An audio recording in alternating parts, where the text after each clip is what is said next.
Hey everyone, this is Jenny Westerkamp, founder of All Access Internships, and I just wanted to introduce the company, share a couple tips for you, and a common mistake that people make when applying to dietetic internships. So I started the company in 2008. I was just finishing up my senior year in college at University of Illinois, and then was starting my internship at Massachusetts General Hospital. So that was in 2008, and it has come a long way since then. We've been able to help thousands of dietetic students apply to dietetic internships. I have a team of 20 coaches that work one-on-one with individuals around the country. We have a match rate of over 80% compared to the very low 47, 48% that get matched nationwide. We also have free resources, free downloads, ebooks, webinars, and our awesome Facebook group. So this group is over 3,000 dietetic students and dietetic interns that stay in the group that just help each other and help support each other. So definitely join the group as soon as you can. So my 3 tips that I have for you, the first one is when you're writing your personal statement, I think it's really important to not say it, but to show it. What I mean by that is in the personal statement, you have to explain your experience and what you did to prepare for a dietetic internship. And a lot of times people will just repeat what's on their resume, which is more just listing their responsibilities that they had. But I think in the personal statement, you should take that up to the next level by actually giving an example and showing a skill that you used in that experience that you'll then use in the internship. So for example, a big one can be leadership.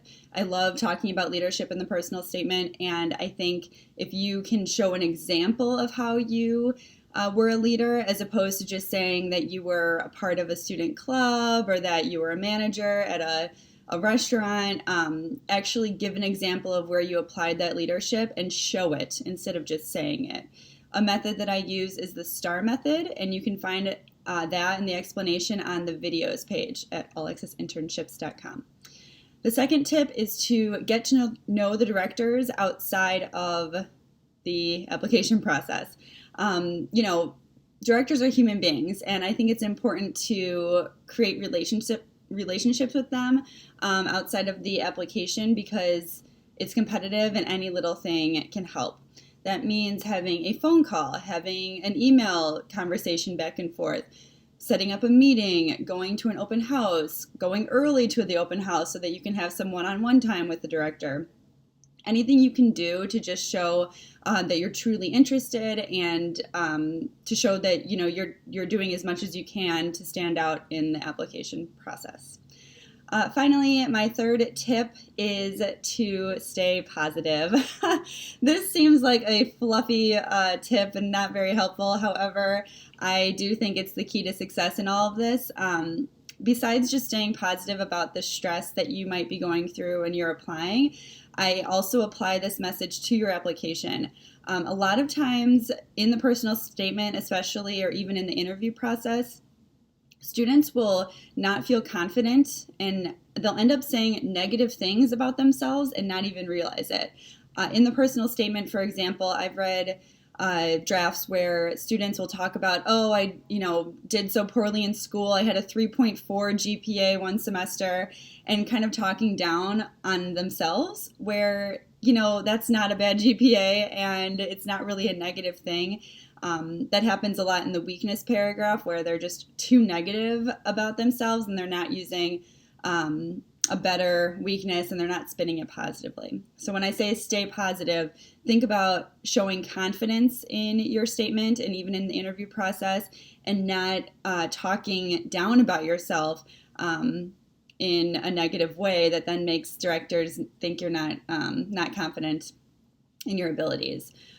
In that weakness section, I like to approach it more like, instead of saying, what is your weakness? I say, what is your area of growth? Where do you want to grow professionally or personally, as opposed to thinking about it like a lack of a skill or, a negative, weak thing that you have.